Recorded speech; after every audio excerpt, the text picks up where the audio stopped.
उपमुख्यमंत्री एकनाथ शिंदे साताऱ्यातल्या दरेगावच्या दौऱ्यावर. एकनाथ शिंदेंच्या आगमनासाठी यंत्रणा सज्ज. साताऱ्यात बुधवारी शिवसेनेचा मेळावा. मेळाव्याला एकनाथ शिंदे उपस्थित राहणार. 2 नोव्हेंबरला पंढरपुरात कार्तिकी एकादशीचा सोहळा. उपमुख्यमंत्री एकनाथ शिंदेंच्या हस्ते होणार शासकीय पूजा. शिंदेंनी महापूजेचं निमंत्रणही स्वीकारलं. अहिल्यानगर महापालिका निवडणूक प्रक्रिया कोर्टात जाण्याची शक्यता. महापालिका निवडणूक अंतिम प्रभाग रचना जाहीर नाहीच. इच्छुक उमेदवारांचा हिरमोड. मतदारांमध्ये संभ्रम.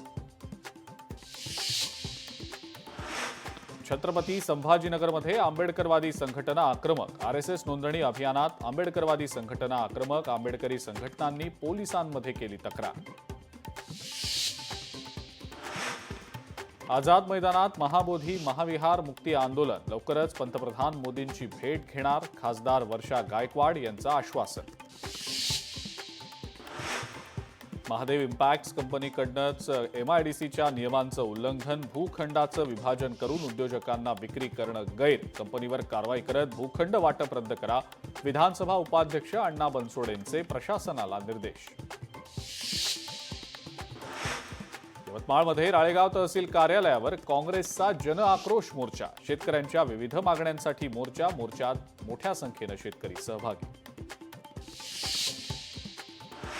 गुन्हेगारीवर रॅप सॉंग करणारा पोलिसांच्या ताब्यात. नाशिक पोलिसांनी केस कापून काढली. शहरामध्ये धिंड. उपनगर पोलिसांनी केला गुन्हा दाखल.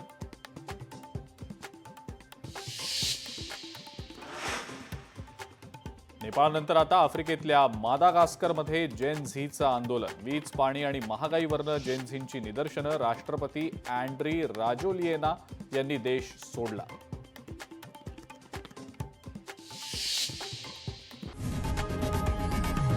लोकशाही मराठी ऐका, पहा, जागरूक रहा.